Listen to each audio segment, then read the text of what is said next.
Добре дошли в новото ни видео, където ще ви покажем на 5 любимите дюнери, здравословния вариант за дюнери, които може да се направите вкъщи, супер лесно и бързо, само 284 калории плюс-минус стават. Желая ви приятно гледане от мен и Джеронимо. За обяд днес ще си приготвим нещо, което предполагам, че всички обичат, но не е от най-здравословните. Дюнер. Чакай сега, ти сваляш килограми и ядеш дюнери. О, да. Наистина?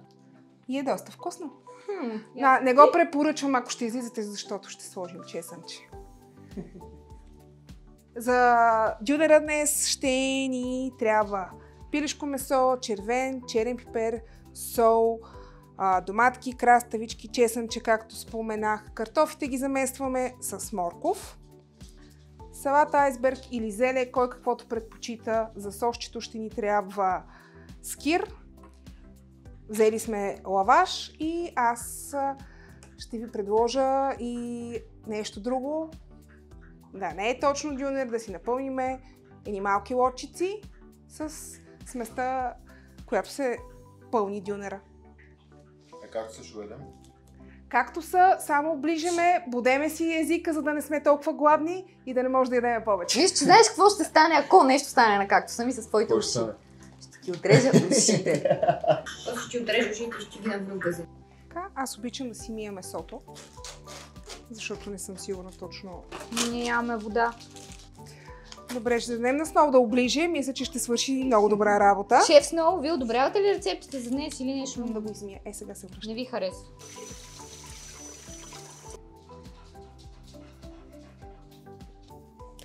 Ако някой харесва по-екзотични подправки, разбира се, може да си добави това, което обичам. Всичко се работи с ръце и хубаво така да си понамажете. Обаче не се справиш добре, защото Сноу е малко критичен.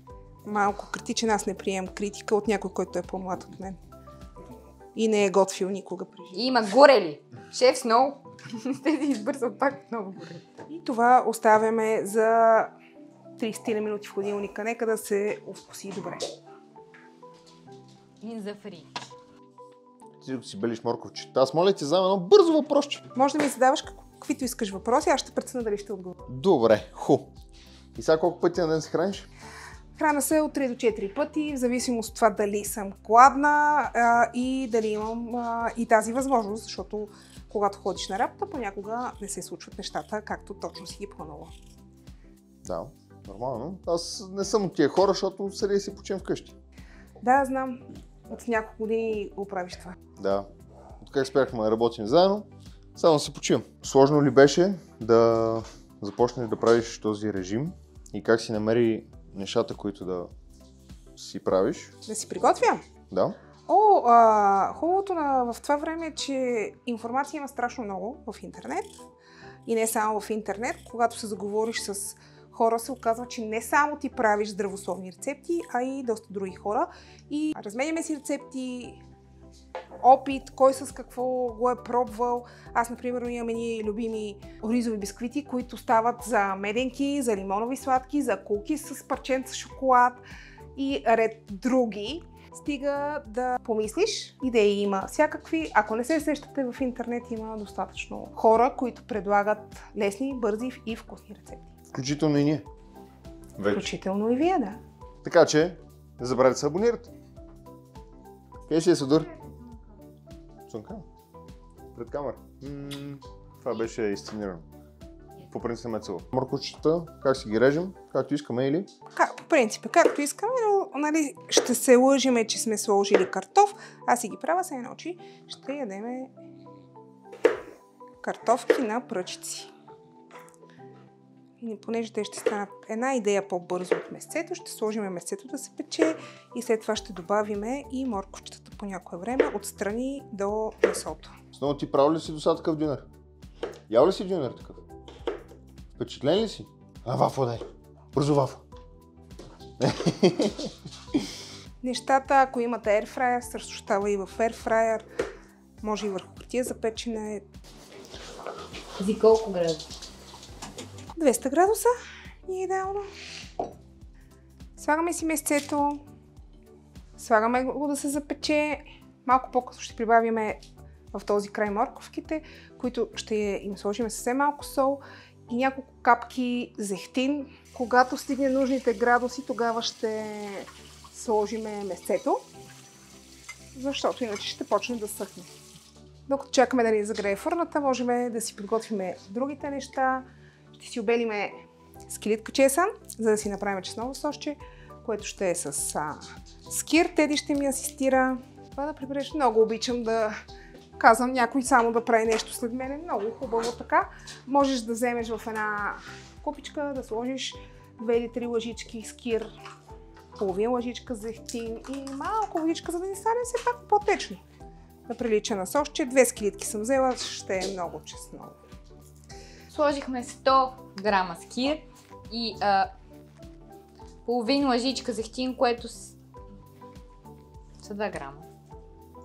Сега ли да сипвам водичката или първо да ги разджвакам? Разбъркай малко. Ако нямаме преса, какво правим? Правим какво? Мачкаме с ножа, режеме след това на ситничко и продължаваме да мачкаме. Да, не можехме да правим коремни преси, не правихме нищо на земя, защото не можех да стана. Въпреки че ти ме убеждаваше как ще ме вдигнеш, аз отказвах. Не мъж доверие се няма. Да се метна на земята, но сега доста съм напреднала. В началото даже и на лежанка налягах на май. Лягах, но с твоя помощ даваше ми ръка за да легна, даваше ми ръка за да стана. Всичко беше с твоя помощ. Клековете ни представляваха да стана и да седна от лежанката. И на 10-то ставане и сядане, вече не си знаех заглавието. Любимите ми стълби, които ме караше да ги изкачвам на брой пъти. И когато ставах, по-бърза, увеличаваше повторенията. Когато ставах по-бърза, ми даваше по 2 петички в ръка, за да всичко да се увеличи. Тоест в началото не си правила много упражнения? Нямах тази физическа възможност. Не влизаше и по уредите, не се събираше?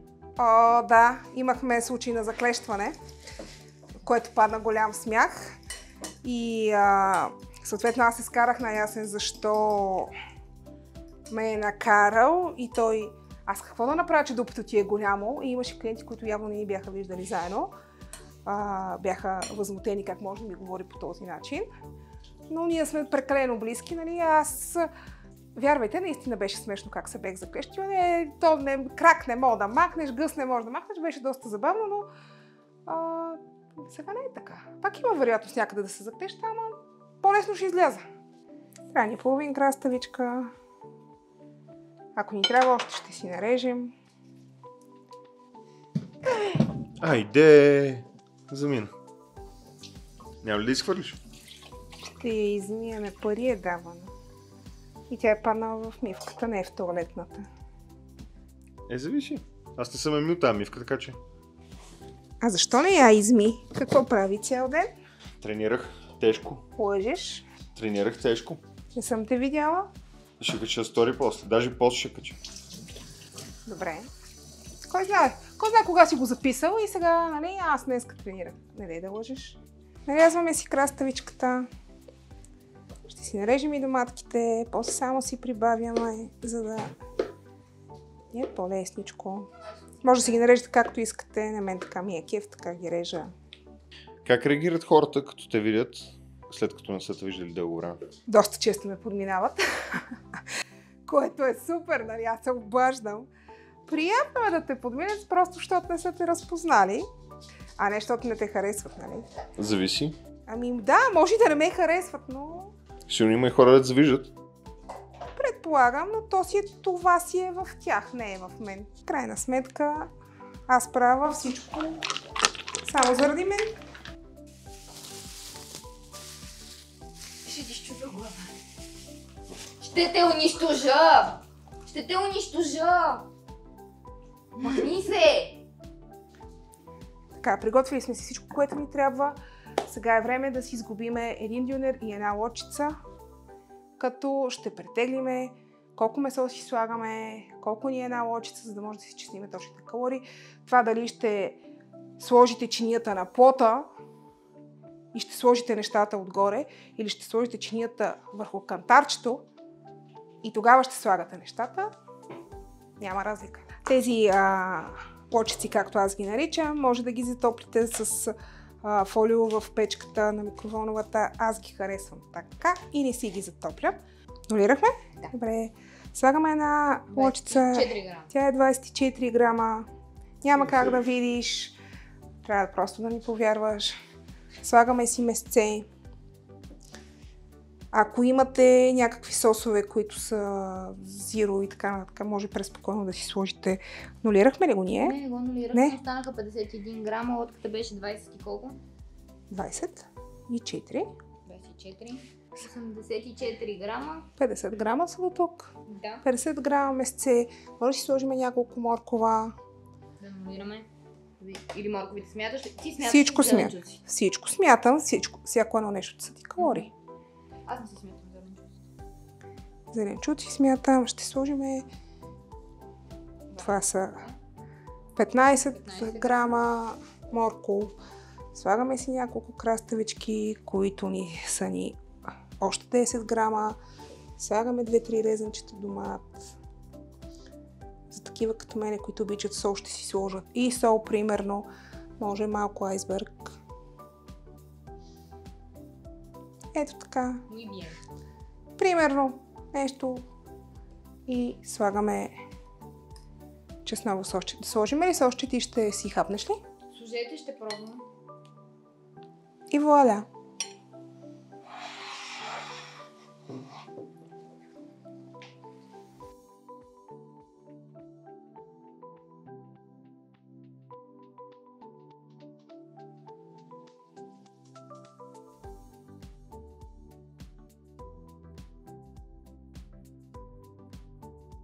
Се опитаме да завиеме като професионалисти, което няма да стане, разбира се, но пък можем поне да опитаме. Така ще го завием. Ако искате, може.